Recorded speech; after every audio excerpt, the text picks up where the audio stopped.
قال رسول الله صلى الله عليه وسلم إذا مات الإنسان انقطع عنه عمله إلا من ثلاثة নবী বলেন মানুষ যখন মারা যায় ইনকাতা আনহু আমালুহু তার আমল শেষ হয়ে যায়, বিচ্ছিন্ন হয়ে যায়, আমলের আর সুযোগ নাই, চাইলেও আর আমল করতে পারবে না। ইল্লা মিন সালাসা নবী বলেন তিনটা আমল আছে এমন যে তিন আমল যদি দুনিয়ায় করে যেতে পারে ওই ব্যক্তি দুনিয়া থেকে বিদায় নেওয়ার পরেও এই তিন আমলের সওয়াব আল্লাহ তার কবরে জারিয়া হিসাবে পৌঁছাইতে থাকবেন। এক নাম্বার ইল্লা মিন সাদাকাতিন জারিয়া, এক নাম্বার সদকায়ে জারিয়া। মাদ্রাসার একটা ইট শুধু একটা ইটে আপনি শরীক হয়েছেন, যতদিন এই মাদ্রাসা থাকবে আর যারা পড়বে সবার সওয়াবের একটা অংশ আপনার কবরে যাবে। একদম সোজা কথা, সদকায়ে জারিয়া। এজন্য কখনো দান করলে ইখলাসের সাথে করে দিবেন। ওই মনির ভাই বললো না যে দেখেন চাই নাই, বলছি আপনারা নিজে থেকে দিছেন, এটা ভালো কাজ করছেন। উনি কিন্তু বললেও নাই যে ভাই অমুক এত দেন, তো এরপরে মাশাআল্লাহ আপনারা দিছেন, হয়তো বললে আরো দিতেন, কথার কথা, তারপরেও দিছেন। কিন্তু আপনাদের দেওয়া দেখে আমি বুঝতে পারছি দিল থেকেই দিয়েছেন, কারণ বলেও নাই, বলছে কাউরে যে এতদিন দিয়েছেন। এই যে দেওয়াটা, এটা দেওয়ার সময় নিয়ত করে ফেলবেন আল্লাহ শুধু আপনারই খুশি করব। হতে পারে আপনারটা 1 টাকা, কিন্তু আপনি যে কি কাজ করছেন মরার পর বুঝুন, কারণ ইখলাস ছিল আপনার 1 টাকায়। আপনি 1 কোটি টাকা ইখলাস ছিল, 1 টাকা এটাতে ইখলাস ছিল। 1 কোটিওয়ালাও জারিয়া সওয়াব পাবে, 1 টাকাওয়ালা আপনিও জারিয়া, আপনার সওয়াবও যেতে থাকবে, কারণ ইখলাস ছিল। ঘটনাচক্রে 1 কোটিওয়ালার যদি ইখলাস না থাকে যাবে না, কিন্তু আপনার ইখলাস আছে 1 টাকা, আপনারটা যাবে। সুবহানাল্লাহ। এই জন্য যে কোনো মাদ্রাসায় কখনো দান করবেন, দান বাক্স আছে, আপনি চুপি চুপি ফালাই দিলেন কিছু, দান বাক্স দিয়ে দিলাম, বাস আপনি জানেন কেন দিচ্ছেন, আল্লাহরে খুশি করার জন্য। তো নবীজি বলেন 1 নাম্বার ইল্লা মিন সাদাকাতিন জারিয়া, সদকায়ে জারিয়া, এটা চলতে থাকবে। 2 নাম্বার আউ ইলমিন ইউনতাফাউ বিহি, 2 নাম্বার ওই বিদ্যা যে বিদ্যার মাধ্যমে উপকৃত হওয়া যায়। যেমন আমি আশাবাদী আজকে আপনাদের সামনে যে ওয়াজ করছি, 2-1 জন যদি আমার ওয়াজে আমল করেন এই সওয়াব আল্লাহ আমারও দিবে। আপনারা 2-1 জন যদি আমার এই কথাগুলা আরো 2 জনরে পৌঁছায়া দেন, কথার কথা এই জায়গায় শুই না আরো 10 জনরে বলছেন, অমুক জায়গায় গেছি আরিফ বিন হাবিব এটা বলছে, আপনি পৌঁছায় দিছেন। আপনি যে পৌঁছায় দিছেন আর ওই ব্যক্তি জানছে, জানার পর ওই ব্যক্তিও আমল শুরু করছে, ওই ব্যক্তির সওয়াবও আমি পাবো। আবার ওই ব্যক্তি আরেকজনরে বলছে, এটার সওয়াবও আমি পাবো। হেফজগানার উস্তাদ হাফেজ বানাইছে 10 জন, বেটা মরে গেছে, ওই 10 জনের সওয়াব উনি পাইতে থাকবে। ওই 10 জন হাফেজ বানাইছে আরো 100 জন রে, ওই 100 জন বানাইছে 1000 রে, যত বাড়তে থাকবে প্রথম জন যিনি ওনারটা বন্ধ হবে না। আও ইলমিন ইউনতাফাউ বিহি, ইলম যে ইলমের মাধ্যমে উপকৃত হওয়া যায়, বিদ্যা যে বিদ্যা উপকারী বিদ্যা। এই জন্য মাদ্রাসায় যারা শিক্ষকতা করে মাশাআল্লাহ, ওলামায়ে হযরত যারা মাদ্রাসায় পড়ায় তাদের তো দাম কি পরিমাণ দাম, এই দামের কারণেও হাজারো ব্যস্ততার মাঝেও চেষ্টা করি ক্লাস যেন মিস না হয়। আপনার এটার দাম বেশি, অনেক বেশি দাম, কারণ ইলমিন ইউনতাফাউ বিহি, এলেমের মাধ্যমে যে এলেম উপকারী এলেম, মরার পরেও ওই ব্যক্তির কবরে সওয়াব পুষতে থাকবে। এজন্য একটু মাথায় আনেন তো মনে মনে, ইমাম বুখারী রাহমাতুল্লাহ আলাইহির কবরে কি অবস্থা, হ্যাঁ উনি বুখারী কবে লিখে গেছে, আমরা এখন ইমাম আবু হানিফা রাহমাতুল্লাহ আলাইহি ফিকহ হানাফি, কোরআন সুন্নাহর সার নির্যাস আমাদের সামনে কত সুন্দর সুবিন্যস্তভাবে দিয়ে গেছে। এবার একটু ভাবেন তার কবরে কি অবস্থা, কবে দিয়ে গেছে। এটাই বল আও ইলমিন ইউনতাফাউ বিহি, যে ইলমের মাধ্যমে উপকৃত হওয়া যায়। আমাদের কিতাব যিনি পড়ি আমরা, কোন কোন এমন কিতাব আছে যে কিতাবের লেখককে এটা আমরা জানি না, মুসান্নিফের নাম জানি না, কারণ ওনার নিয়ত ছিল আরে আমার নাম দিয়ে কি হবে, আমি লেখা যাই, মানুষ পড়বে, আমার সব কবরে পুষতে থাকবে। এরকম আছে কিতাব। তো 2 নাম্বার ইলমিন ইউনতাফাউ বিহি। এজন্য অভিভাবকরা একটু বলেন সন্তান মাদ্রাসায় দিয়ে কি ঠকলাম না জিতলাম? 3 নাম্বার আও ওয়ালাদিন সালিহিন ইয়াদউ লা, নবী বলেন এমন একজন সন্তান যেই সন্তান বাবার জন্য দোয়া করবে, মায়ের জন্য দোয়া করবে। বাবা মারা যাওয়ার পর সন্তান আল্লাহর কাছে বলে, আল্লাহ রব্বির হামহুমা কামা রব্বায়ানি সগীরা। কোন সন্তানকে এমন একটা শিক্ষা আপনি দিয়ে গেলেন, বিশুদ্ধ উচ্চারণে আপনার সন্তান বলতে পারে রব্বির হামহুমা কামা রব্বায়ানি সগীরা। এমন একটা সন্তান রাইখা যান, যেই সন্তান বিশুদ্ধ ভাবে আল্লাহর কাছে আপনার জন্য দোয়া করে, ওই সন্তানের দোয়া নগদ আপনার কবরে। নেককার সন্তান রাইখা যান, ওই সন্তানের দোয়া কবরে যাবে। এখন আসেন, বলেন তো, মরার পর আমার আপনার সব আমল নামা বন্ধ হয়ে যাবে, চাইলেও নামাজ পড়তে পারবো না, চাইলেও আর আমল করতে পারবো না, কিচ্ছু করতে পারবো না। হ্যাঁ, কবরে যদি কেউ আল্লাহরে বলে, আল্লাহ আমার মন চায় নামাজ পড়বো, ঠিক আছে বড়, কিন্তু সব কিচ্ছু হবে না, কথার কথা। কারো যদি মন চায় জান্নাতে যে নামাজ পড়বো, পড়েন, কিন্তু নামাজের উপকারিতা কখন দুনিয়াতে বলেন? হ্যাঁ, এখানে সব করতে হবে। এখানে মরার পরে আপনি হাজারো কিছু আল্লাহরে বলেন, আল্লাহ আমি ওইটা করবো, এটা করো, কিন্তু বেনিফিট যদি পাইতে হয় সেটা এখানে করতে হবে, এইখানে করতে হবে সব। এখানে চোখ বন্ধ, সব শেষ। আল্লাহ বুঝার তৌফিক দান করে। তো বলছিলাম, মারা গেলে তিনটা জিনিস থাকে, এই তিনটার মধ্যে একটা হলো এলেম, যে এলেমের মাধ্যমে উপকৃত হওয়া যায়। তো আপনার সন্তানকে কোরআন সুন্নাহ শিখান, যেটার মাধ্যমে উপকৃত হবেন। আরেকটা, নেককার সন্তান রাইখা যান, যে সন্তান আপনার জন্য দোয়া করবে। এবার আসেন, কেন রাইখা যাব? আমার সাথে বলেন, আমরা কিছুই ছিলাম না। বলেন, আমাদেরকে অনস্তিত্ব থেকে অস্তিত্ব দান করেছেন আল্লাহ। বলেন তো, আমরা কি ছিলাম? বলেন, কিছুই না। আমরা কি ছিলাম? কিছু বানাইছে কে? আমরা কি ছিলাম? দলিল সূরা দাহার বা সূরা ইনসানের 1 নম্বর আয়াত, আল্লাহ বলেন, হাল আতা আলাল ইনসান হিনুম মিনাদ দাহরি লাম ইয়াকুন শাইআম মাযকুরা। অবশ্যই মানুষের উপর এমন একটা সময় এসেছে যখন মানুষ উল্লেখ করার মতো কিছুই ছিল না। উল্লেখ করার মতো আমরা কিছুই ছিলাম না। তাহলে আল্লাহ আমাদেরকে কিভাবে বানাইলেন? আল্লাহ বলেন, দুর্বল অবস্থা থেকে তোমাদেরকে বানাইছি। প্রথমে ছিল দুর্বল, অনস্তিত্ব থেকে অস্তিত্বে আনলাম, তাও ছিল দুর্বল। ওই দুর্বলতা থেকে আমি শক্তিশালী করলাম, শক্তিশালী করার পর আবার দুর্বল বানায়া দিলাম, দুর্বল বানানোর পর আবার তোমারে বুড়া বানায়া দিলাম, বুড়া বানানোর পর তোমার মৃত্যু দিয়ে দিলাম, বাস খালাস, তোমার জীবন শেষ। আবার সবাই বলেন, কি ছিলাম? এরপরে কিছু বানাইছে কে? এই দুর্বল বানাইছে কিছু একটা। এরপরে দুর্বল অবস্থায় আসছি, আসার পর এটা থেকে আল্লাহ বানাইছে। সূরা রুমের 54 নম্বর আয়াত, হাফিজি কোরআন মাজিদ 21 পারা 9 নম্বর পৃষ্ঠা, আল্লাহ বলেন, আল্লাহুল্লাযী খালাকাকুম মিন দু'ফ। আল্লাহ ওই সত্তা যিনি তোমাদেরকে দুর্বল অবস্থা থেকে সৃষ্টি করেছেন। সুবহানাল্লাহ। এরপর আল্লাহ বলেন, সুম্মা জাআলা মিন বাদি দু'ফিন কুওয়া। অতঃপর দুর্বল অবস্থা থেকে তোমাদেরকে শক্তিশালী করেছেন আল্লাহ। সুম্মা জাআলা মিন বাদি কুওয়াতিন দু'ফা ওয়া শাইবা। এরপর শক্তিশালী অবস্থা থেকে তোমাদেরকে আবার দুর্বল অবস্থায় নিয়ে গেছেন। দুর্বল করতে করতে এক পর্যায়ে শাইবা, বৃদ্ধ অবস্থায় আল্লাহ নিয়ে গেছেন। বলেন তো, প্রথম আমরা কি ছিলাম? এরপর হলাম দুর্বল। বলেন, কি হলাম? দুর্বল অবস্থা থেকে শক্তিশালী বানাইলেন কে? শক্তিশালী বানানোর পর আবার দুর্বল বানায় কে? দুর্বল বানানোর পর আবার বৃদ্ধ বানায় কে? আল্লাহ। এরপর মরে যাবে, এটাই তো জীবন।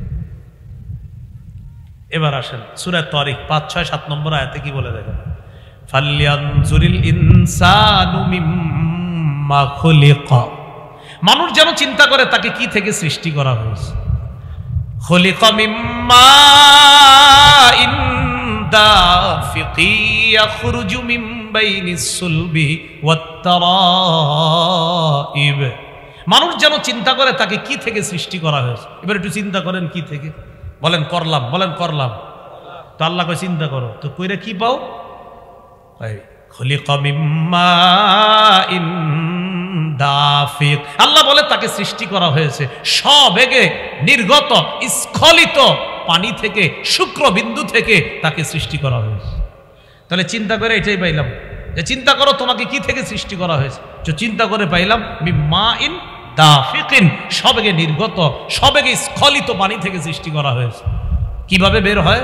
ইয়াখরুজু মিন বাইনিস সুলবি ওয়াত তারাইব, যা নির্গত হয় পৃষ্ঠদেশ থেকে এবং পাঁজর থেকে নির্গত হয়, হওয়ার পর উভয় শুক্রবিন্দুকে আমি আল্লাহ একত্রিত করে মায়ের রেহেমের মধ্যে রেখে এরপর সেটাকে আমি আল্লাহ আস্তে আস্তে মাটি আর পানির মিশ্রণ করে, প্রথমে পানির মধ্যে ফেরেশতা দিয়ে সামান্য মাটির প্রলেপ দেই, এরপর সেটাকে সেখানে আমি আল্লাহ রক্তপিণ্ড বানাই, রক্তের পর মাংসপিণ্ড, মাংসপিণ্ড চাইলে এটা গঠন হবে, আমি আল্লাহ না চাইলে গঠন হবে না, গঠন না হওয়ার আগে অ্যাবর্শন হয়ে যাবে, বাকি যদি আমি চাই গঠন হবে। হওয়ার পর মায়ের রেহেমে রেখে দেই, রেখে দেওয়ার পর বাচ্চার নাভি দিয়ে একটা পাইপ বের করে মায়ের পেট থেকে রক্ত পাইপ দিয়ে তার পেটে যাওয়ার ব্যবস্থা। এটা আবার আল্লাহ বলছে সূরা হজের 5 নম্বর আয়াত, ইয়া আইয়ুহান নাস ইন কুনতুম ফি রাইবিম মিনাল বাস, হে মানুষ তোমরা যদি পুনরুত্থানের ব্যাপারে সন্দিহান হও, ফাইন্না খালাকনাকুম মিন তুরাব, মনে রাখবা আমি তোমাদেরকে মাটি থেকে সৃষ্টি করেছি। মানুষ সন্দেহ করে মাটির সাথে মিশে যাওয়ার পর আবার আল্লাহ কিভাবে সৃষ্টি করবে, পুনরুত্থান করবে। আল্লাহ কয় বেটা তোরে তো বানাইছি মাটি দিয়ে। কি কয়? মাটি হয়ে যাব আবার পুনরুত্থান। আল্লাহ কয় তো তোমারে বানাইছি কি দিয়ে? মানে আপনি যে আছেন আপনি কি তো আপনি কইতেছেন মাটির পরে আবার পুনরুত্থান। আল্লাহ কয় তো তুমি আসোই তো মাটি, কয় মাটির সাথে মিশে যাব আবার পুনরুত্থান। আল্লাহ কয় তো তুমি আসো কিসের? তো যে আল্লাহ আমি তোমারে কোনো কিছু না থেকে মাটি দিয়ে একটা রূপ দিলাম, এখন তো তোমার রূপ স্যাম্পল আছে, তো তোমারে বানানো তো আমি আল্লাহর কাছে কোনো ব্যাপার না। তো আল্লাহ বলে যদি পুনরুত্থানের ব্যাপারে সন্দিহান হও, ফাইন্না খালাকনাকুম মিন তুরাব, আমি তোমাদেরকে তো সৃষ্টি করেছি মাটি দিয়ে, সুম্মা মিন নুতফা, এরপর শুক্রবিন্দু, ওটা বলছিলাম শুক্রবিন্দুর মধ্যে ফেরেশতার মাধ্যমে আল্লাহ মাটির প্রলেপ দিয়ে দেয়, সেইভাবে আল্লাহ সব মিশ্রণ করে এরপর কি করে দেয়, সুম্মা মিন আলাকা, এরপর রক্ত থেকে জমাট রক্ত, সুম্মা মিন মুদগাহ, জমাট রক্ত থেকে মাংসপিণ্ড, মুখাল্লাকা, পূর্ণ আকৃতি বিশিষ্ট, মানে মাংসপিণ্ডটা পূর্ণ আকৃতি বিশিষ্ট হবে যদি আমি চাই, অথবা পূর্ণ আকৃতি বিশিষ্ট মাংসপিণ্ড হবে না, মানে আমি আল্লাহ যদি না চাই হওয়ার আগেই এটা অবসান হয়ে যাবে, এই বাচ্চা হবে না, হয় না এরকম হবে। আল্লাহ বলে এটা কেন করলাম, লিনুবাইয়িনা লাকুম, তোমাদেরকে বয়ান করার জন্য, ওয়ানুকিররু ফিল আরহামি মা নাশাউ ইলা আজালিম মুসাম্মা, আমি যতদিন চাই তোমাকে মায়ের রেহেমের মধ্যে রেখা দেই ওই মাংসপিণ্ডটা নির্দিষ্ট সময় পর্যন্ত, সুম্মা নুখরিজুকুম তিফলা, এরপর শিশু অবস্থায় তোমার মায়ের পেট থেকে আমি আল্লাহ তোমাকে দুনিয়াতে বের করে দেই। কি অবস্থায় বের করে? বের করার পর কি করে? সুম্মা লিতাবলুগু আশুদ্দাকুম, লালন পালন করি পরিণত বয়সে উপনীত হওয়া পর্যন্ত। ওয়া মিনকুম মাইয়ুতাওয়াফফা, পরিণত বয়সের আগে কেউ কেউ মারা যায়, আছেন। ওয়া মিনকুম মাইয়ুরাদ্দু ইলা আরজালিল উমর, আবার কাউকে কাউকে তার চরম বার্ধক্যে পৌঁছে দেওয়া হয়, বার্ধক্যের চূড়ান্ত পর্যায়ে পৌঁছে দেওয়া হয়, বার্ধক্যের শেষে পৌঁছে যায়। ওই যে সূরা রুমের মধ্যে বললাম, সুম্মা জাআলা মিন বাদি কুওয়াতিন দুআফা ওয়া শাইবা, শক্তিশালী করার পর দুর্বল, দুর্বল করার পর বুড়া। আল্লাহ কয় তোমাদের মধ্যে কাউকে কাউকে পৌঁছে দেওয়া হয় চরম বার্ধক্যে, চূড়ান্ত বার্ধক্যে পৌঁছে দেওয়া হয়। 120-10 বছরে আসেনি মানুষের উপর। এখন বলেন আমগরে কি অবস্থা বের করছে বলেন? শিশু মায়ের পেট থেকে কি অবস্থা? আচ্ছা, শিশু অবস্থা যখন বের করছে তখন কিরকম ছিলাম?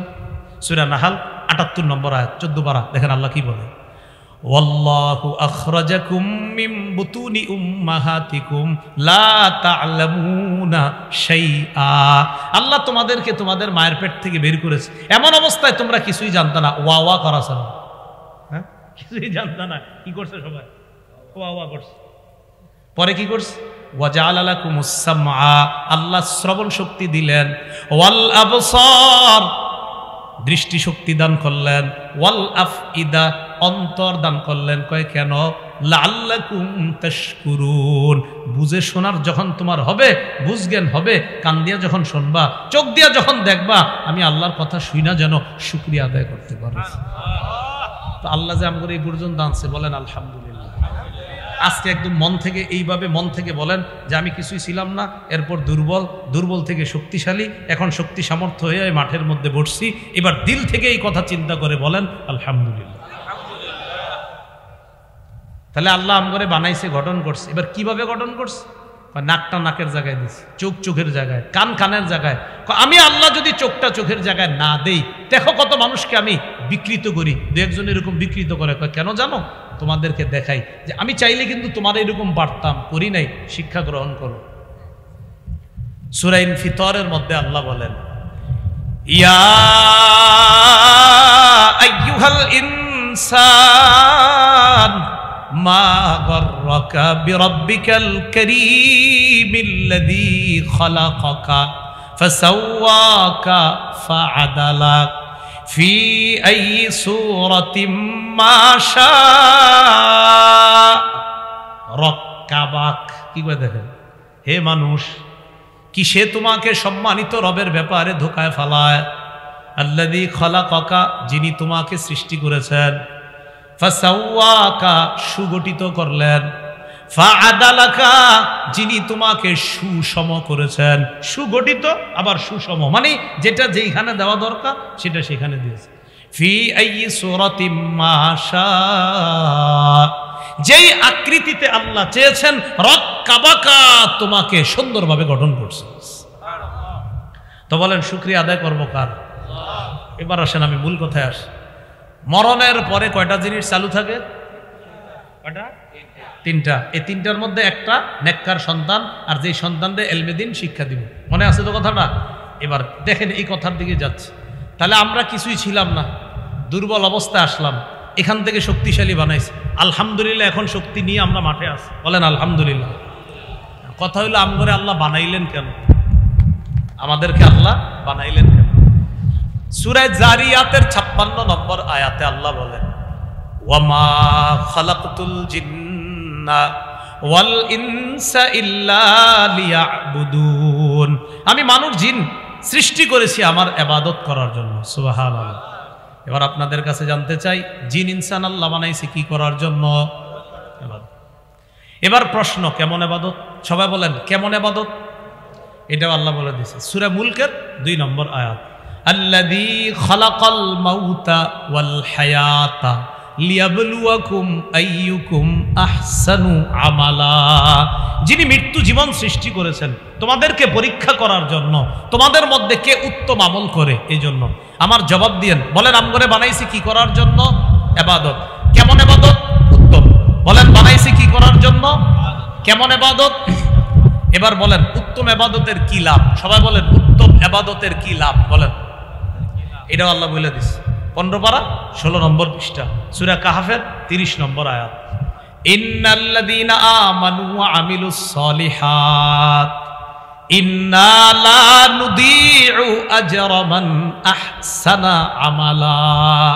আল্লাহ বলেন যে ঈমান আনে, নেক কাজ করে, আমি আল্লাহ ওই ব্যক্তির প্রতিদান নষ্ট করব না যে উত্তম আমল করে। উত্তম আমলকারীর প্রতিদান আমি আল্লাহ নষ্ট করব না বলে মহাগ্রন্থ কোরআনে আমি ওয়াদা করলাম। আগের কথা আসেন, আমরা কি ছিলাম? প্রথমে কি হলাম? দুর্বল। এখান থেকে শক্তিশালী বানাইছে কে? তো শক্তিশালী অবস্থায় আছি কেন বানাইছে? ইবাদত। কেমন ইবাদত? উত্তম ইবাদতের প্রতিদান নষ্ট করে না কে? মাশাআল্লাহ। এবার প্রশ্ন, কতদিন ইবাদত? হ্যাঁ, সূরা হিজরের 99 নম্বর আয়াত, 14 পারা 6 পৃষ্ঠা, সূরা ইব্রাহিমের একদম আগের সূরাটা শেষ হয়েছে। আল্লাহ বলেন ওয়াবুদ রাব্বাকা হাত্তা ইয়াতিয়াকাল ইয়াকিন, মরণ আসা পর্যন্ত তোমার রবের ইবাদত করো। সুবহানাল্লাহ। মরণ কবে আসবে বলেন তো? বলেন সবাই। এই যে জানি না আমরা, এই জবাব আল্লাহ দিয়েছে সূরা লোকমানের 34 নম্বর আয়াত। মানে আমরা যে জানি না এটা আল্লাহ বলে দিয়েছে। সূরা লোকমানের 34 নম্বর আয়াত, ইন্নাল্লাহা ইনদাহু ইলমুস সাআহ, 1 নম্বর কিয়ামতের জ্ঞান আছে একমাত্র আল্লাহর কাছে, কোনো মানুষ জানে না। 2 নম্বর ইউনাজ্জিলুল গায়স, বৃষ্টি নাজিল করেন আল্লাহ। কোন জমিনে কি পরিমাণ বৃষ্টি দিবে এটা জানেন কে? আল্লাহ। এজন্য আমি আল্লাহর কাছে দোয়া করি, আল্লাহ আমাদের দেশটা আপনি শান্তিময় ঠান্ডা বানায়া দেন। কিময় ঠান্ডা? আমি কিন্তু বৃষ্টির কথা কম বলি, আমি বলি ঠান্ডা বানান না। আমার রব বৃষ্টি ছাড়া ঠান্ডা বানাইতে পারে, আমার রব বৃষ্টি দিয়েও ঠান্ডা বানাইতে পারে। বাকি আমি বৃষ্টি কেন এখন আপাতত বলছি না, এখন কৃষকদের আপাতত বৃষ্টিটা দরকার নেই। কৃষকদের ধান আপনার এমন অবস্থায় আছে, এই বেচারাদের দরকার এখন ঠান্ডা, কিন্তু বৃষ্টি না। আবার আমগো দরকার বৃষ্টি। তো চিন্তা করেন এখন আসলে আমগো দরকার কি? আমগো এই জন্য এইভাবে দোয়া করা দরকার, আল্লাহ আমাদের দেশটা আপনি শান্তিদায়ক ঠান্ডা বানান। আর আমার রব কিভাবে পারে এটা আমার রব জানে, বাস সবার জন্য যেন উপকারী হয় এমন ঠান্ডা যেন আল্লাহ বানান। এই যে দেখেন এখন ঠান্ডা হয়ে গেছে, হ্যাঁ বৃষ্টি হয়েছে, আমার রব বৃষ্টি দেওয়াও ঠান্ডা বানাইতে পারে, বৃষ্টি ছাড়াও ঠান্ডা বানাইতে পারে, সব পারে একমাত্র একজন, তিনি কে? আল্লাহ। তো এখন আসেন আমরা ইবাদত করব মৃত্যু পর্যন্ত, মৃত্যু কবে হবে কেউ জানে না। তো আল্লাহ বলছেন 2 নাম্বার, ওয়ায়ুনাজ্জিলুল গায়স, বৃষ্টি কখন কি পরিমাণ হবে জানে আল্লাহ। 3 নাম্বার, ওয়ায়ালামু মা ফিল আরহাম, মায়ের পেটে রেহেমের মধ্যে আল্ট্রাসোনোগ্রাম যোগ্য হওয়ার আগ পর্যন্ত এটা ছেলে হবে না মেয়ে হবে জানে কে? বলে দিলাম মাঝখানে আল্ট্রাসোনোগ্রাম। আবার অনেকে বলবে হুজুর আল্ট্রাসোনোগ্রামে তো দেখা যায় এটা ছেলে না মেয়ে, এটা দেখা যায়। এটা তো ছেলে না মেয়ে হওয়ার পরে দেখা যায়, আগে কি এটা তো কেউ জানে না। ডাক্তার সাহেবরে বললেন তো 1-1.5 মাস পরে ডাক্তার সাহেব ছেলে না মেয়ে হবে পারবে। তাহলে একটা ঘটনা হয়, ঘটনা হওয়ার পরে তখন ধরা খায়। আর আগ পর্যন্ত এটা কি ছেলে না মেয়ে, এটা রিজিক কি হবে, কতদিন বাঁচবে, কবে মরবে জানে কে? আল্লাহ। 4 নাম্বার, ওয়ামা তাদরি নাফসুম মাযা তাকসিবু গাদা, কোন মানুষ আগামীকাল কি উপার্জন করবে এটা কেউ জানে না। 5 নাম্বার, ওয়ামা তাদরি নাফসুম বিআই আরদিন তামুত, কোন মানুষ জানে না কোন জমিনে কখন কবে মৃত্যুবরণ করবে, এটা কোনো মানুষ জানে না, জানে কে?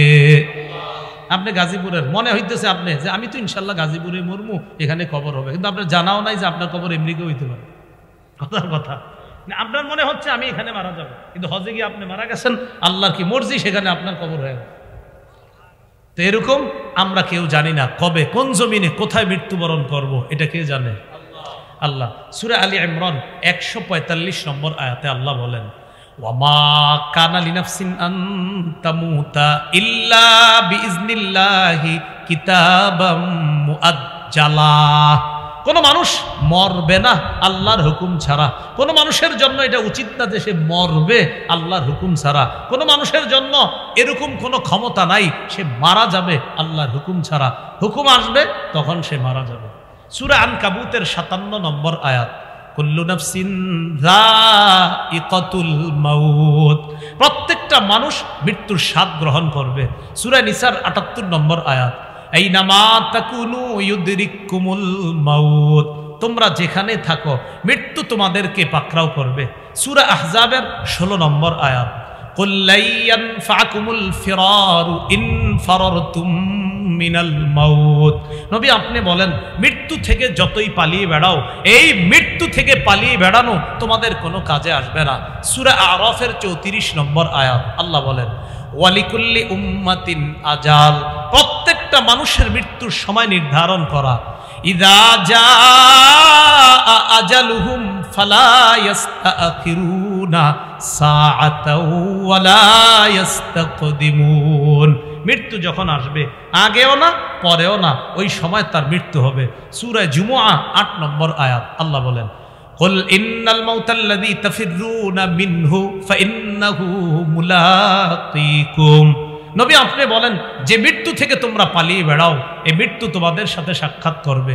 সূরা মুনাফিকুনের 11 নম্বর আয়াত, ওয়ালা ইউআখিরাল্লাহু নাফসান ইযা জাআ আজালুহা, মৃত্যু আসলে আল্লাহ কিছুতেই কাউকে আর সুযোগ দিবে না, ওই সময় তার মৃত্যু হয়ে যাবে। তাহলে কি শিখলাম বলেন? আমরা কি ছিলাম? এরপরে দুর্বল অবস্থা থেকে শক্তিশালী বানাইছে কে? আল্লাহ। শক্তিশালী অবস্থা এখন যে দুনিয়াতে আছি কার ক্ষমতায়? কার অনুগ্রহে? কার দয়ায়? এখন যে আসি দুনিয়াতে কেন আসি, কেন বানাইছে? কেমন ইবাদত? উত্তম ইবাদতের প্রতিদান নষ্ট করে না কে? কতদিন উত্তম ইবাদত? মৃত্যু আসলে হবে? মানুষ জানে না। মানুষ জানে কবে হবে? মৃত্যু হবে জানে, কবে হবে জানে? কবে, কোথায়, কোন জমিনে হবে কে জানে? আল্লাহ জানে। এখন কথা হলো যে আপনার মৃত্যু হবে, নবীরও মৃত্যু হবে, নবীদেরও মৃত্যু হয়ে গেছে আর কি। তা একজন বাকি আছে, ঈসা আলাইহিস সালাতু ওয়াস সালাম, ওনারও মৃত্যু হবে। উনি এখনো ইন্তেকাল করেন নাই, এই জন্য কিয়ামতের আগে উনি আসবে। বলেন উনি কি? এই জায়গায় আমাদের দেশে একদল ধোকা দেয়, ঈসা নবী তো আসবে, আমরাও বলি আসলে আপনার সমস্যা কি? মানে কইতে চায় আর কি, ঈসা নবী যেহেতু আসবে অতএব গুরুদাসপুরের গোলাম আহমদ তিনিও এসেছে, মানে এরকম বুঝাইতে চায়। তখন আপনি বলবেন ঈসা নবী আসলে আপনার সমস্যা কোথায়? মানে ঈসা নবী আসবে, তোমরা না কো তুমগো নবীর পরে নবী আসবে না। আপনি জবাব দিবেন আমরা বলি আমগো নবীর পরে নবী হবে না। কি বলি? ধোকাবাজিরা কোথায় দেখছেন? বলেন আমার সাথে, আমগো নবীর পরে নবী হবে না, আমাদের নবীর পরে নবী হবে না। কিয়ামতের আগে ঈসা নবী আসবে, তবে ঈসা নবী আমাদের নবীর আগের নবী, তিনি যেহেতু দুনিয়াবী বিধান মৃত্যু এখনো গ্রহণ করেননি, সেই স্বাদ গ্রহণ করার জন্য কিয়ামতের আগে আসবে। এতে আপনার সমস্যা কি বলেন? হ্যাঁ, এটা করবেন। ঈসা নবী আমাদের নবীর আগের নবী, আমগো নবীর পরে নবী হবে না, আমাদের নবীর পরে নবী হবে না। এই জন্য উনি আপনার ধোকা দিবে। সহজ সরল মুসলমান করে কয় ঈসা নবী আসবে না, তো সহজ সরল মুসলমান হ আসবে তো। তাহলে দেখছো তুমি হুজুররা কয় নবী নাকি আসবে না, তখন আপনি বলবেন আমগো হুজুররা কয় আমাদের নবীর পরে নবী হবে না, ঈসা নবী আমাদের নবীর আগের নবী, ঈসা নবী ইন্তেকাল করেন নাই, কিয়ামতের আগে আয়েশা উনি ইন্তেকাল করবে। আপনার সমস্যা কোথায়? ধোকা দেওয়ার সুযোগ, হ্যাঁ ধোকা। ওলামায়ে কেরাম দুনিয়াতে যতদিন থাকবে উম্মতরে ধোকা দেওয়ার সুযোগ নেই। এই জন্য মানা, এই জন্য নবীজি বলছে খুজুল ইলমা ক্বাবলা আইয়াযহাবা, ইলম গ্রহণ করো উঠে যাওয়ার আগে। সাহাবীরা কয় হুজুর ইলম কিভাবে চলে যাবে? অফিনা কিতাবুল্লাহ, আমাদের মাঝে তো কোরআন আছে, কোরআন থাকতে ইলম চলে যাবে? মুসনাদ আহমদ 5 নম্বর খণ্ড 266 নম্বর 20টা হাদিসটা আছে। হুজুর আমাদের মাঝে কিতাব আছে, কোরআন আছে, এরপরে ইলম চলে যাবে? নবীজি বলেন শোনো, আওয়ালাম তাকুনিত তাওরাত ওয়াল ইনজিল ফি বনি ইসরাঈল ফালাম ইউগনি আনহুম শাইআ, বনি ইসরাঈলের মাঝেও তো তাওরাত ছিল, ইনজিল ছিল, কই তারা তো বদভ্রষ্ট হয়ে গেল। নবীজি বলেন বনি ইসরাঈলের মাঝে কি তাওরাত ছিল না, ইনজিল ছিল না? তারা বদভ্রষ্ট হয়েছে। তোমাদের মাঝে কোরআন আছে ঠিক, হাদিস আছে ঠিক, তো তোমরা কি বলতে চাও? হুজুর কোরআন হাদিস থাকতে ইলম কিভাবে যাবে? নবীজি বলেন বুঝো নাই, মনে রাখবা ইন্না যাহাবাল ইলমি আইয়াযহাবা হামালাতুহু, ইলম চলে যাওয়া মানে হলো ইলমের বাহকগণ চলে যাওয়া। বলেন ইলম চলে যাওয়া মানে ইলমের বাহকগণ। বলেন আলেমরা চলে যাওয়া, বলেন ইলম চলে যাওয়া। সহিহ বুখারীর 100 নম্বর হাদিসে আল্লাহ রাসূল বলেন ইন্নাল্লাহা লা ইয়াকবিজুল ইলমা ইনতিজাআন ইয়ানতাজিউহু মিনাল ইবাদ, আল্লাহ এইভাবে ইলম ছিনায় নিবে এমনটা না, আল্লাহ কারো কাছ থেকে ইলম ছিনায় নিবে এমনটা না, আমি ওনার কাছ থেকে ছিনায় নিলাম এইভাবে ছিনায় নিবে না আল্লাহ। ওয়ালাকিন ইয়াকবিজুল ইলমা বিকবজিল উলামা, আল্লাহ আলেমদেরকে উঠায় নেওয়ার মাধ্যমে ইলম উঠায় নেবেন, আল্লাহ আলেমদেরকে উঠায় নেওয়ার মাধ্যমে ইলম উঠায় নেবেন। আমি আপনি সবসময় মনে করি আমি কি কম জানি? যে আপনি কমই জানেন। এই যে আমি মনে করি আমি কি কম জানি, অমুক হুজুর দুনিয়া থেকে বিদায় নিছে, তুই কি হয়েছে? রসুল বলছে অনেক কিছু হয়েছে। ওই আলেম চলে যাওয়া মানে এলেমের একটা খাজানা চলে গেছে, তুমি মারুম হইছো। আমার আপনার মনে হচ্ছে আর কি একটু মোবাইলে পড়তেছে কইরা, ও সব তো আমিই পারি। নবীজি কয় না, উস্তাদ চলে যাওয়া মানে এলেম চলে যাওয়া। নবী বলছেন উস্তাদ চলে যাওয়া, এলেমের যে বাহক ছিলেন তিনি চলে যাওয়া মানে এলেম চলে যাওয়া। তারা দুনিয়াতে থাকতে খুজুল ইলম, এলেম গ্রহণ। প্রিয় ভাইয়ারা, এই কথা কি বুঝে আসছে? তাহলে কি কি কি বলতেছিলাম? আমাদের নবীর পরে নবী হবে না। তো ঈসা নবীর ব্যাপারটা কি? ঈসা নবী কিয়ামতের আগে মৃত্যুর স্বাদ গ্রহণ করার জন্য আসবেন, এটা বুঝাইতে চাইলাম। আমাদের নবীও মৃত্যুবরণ করেছেন, মৃত্যুর স্বাদ গ্রহণ করেছেন। আল্লাহ পাক রব্বুল আলামিন সূরা জুমারের 30 নম্বর আয়াতে বলেন, 23 পারা একদম শেষ পৃষ্ঠা, ইন্নাকা মাইয়িতু ওয়া ইন্নাহুম মাইয়িতুন, নবী আপনি মারা যাবেন, আপনি মৃত্যুবরণ করবেন, তারাও মৃত্যুবরণ করবে। হাদিসের একটা কিতাব আছে মুস্তাদরাকে হাকিম, এই হাদিসটা সবাই সারা জীবনের জন্য ওষুধ হিসেবে গ্রহণ করবেন। সাহাল ইবনে সাদ রাদিয়াল্লাহু তাআলা আনহুর বর্ণনা, জা জিবরিল ইলা নবী সাল্লাল্লাহু আলাইহি ওয়াসাল্লাম, জিবরিল আমিন রাসূলের কাছে আসছে, আসার পর বললেন, ইয়া মুহাম্মদ ইসমা শিতা, ও মুহাম্মদ সাল্লাল্লাহু আলাইহি ওয়াসাল্লাম, ইসমা শিতা, যতদিন মন চায় বসবাস করেন, যতদিন মন চায়। এর মানি হলো যতদিন মন চাওয়া মানি মৃত্যু পর্যন্ত। ফা ইন্নাকা মাইয়িতুন, মনে রাখবেন নিশ্চয়ই আপনি মৃত্যুবরণ করবেন। জিবরিল আমিন এক নাম্বার বললেন। 2, ওয়া আহবিব মান আহবাবতা, যাকে মন চায় বন্ধু বানান, যাকে মন চায় ভালোবাসেন। ফা ইন্নাকা মুফারিকুহু, যাকে বন্ধু বানাইলেন তাকে একদিন ছেড়ে যেতে হবে, যাকে একদিন ছেড়ে যেতে হবে। তো এই কথাটা কিন্তু আমার আপনার জন্য এরকম, যারে মন চায় বন্ধু বানাও। তো আমরা তো ভালো মানুষরেও বানাই না, খারাপরেও বানাই। খারাপরে বানাইলে খবর আছে, ভালোরে বানাইলে অবস্থা ভালো। কিন্তু খারাপ বন্ধু হোক আর ভালো বন্ধু হোক, একদিন তাকে ছেড়ে যেতে হবে। তো জিবরিল আমিন বলেন, আহবিব মান আহবাবতা, আপনি যাকে মন চায় বন্ধু বানান। ফাইন্নাকা মুফারিকুহু, একদিন এই বন্ধুকে ছেড়ে যেতে হবে। 3 নাম্বার, ওয়া আমাল মা শিতা, আপনি যা মন চায় আমল করেন। ফাইন্নাকা মাজজিয়ুন বিহি, আপনার আমলের হিসাব নেওয়া হবে, আপনার আমলের প্রতিদান দেওয়া হবে। আসলে এই কথাটা নবীর মাধ্যমে আমাদেরকে বলা হচ্ছে, যা মন চায় আমল করো। তো নবী তো যা মন চায় করে না, নবী তো করে আল্লাহ যা বলে সেটা। আর আমরা তো যা মন চায় করতেছি। তো আমাদের হিসাবটা তো হবে আপনার কেমন, জামান চাই করছি, ভালো হইলে ভালো, খারাপ হইলে খারাপ। নবীরটা তো নিশ্চিত ভালো। তো নবীরে বলতেছে, আমাল মাশিতা, জামান চা আমল করেন।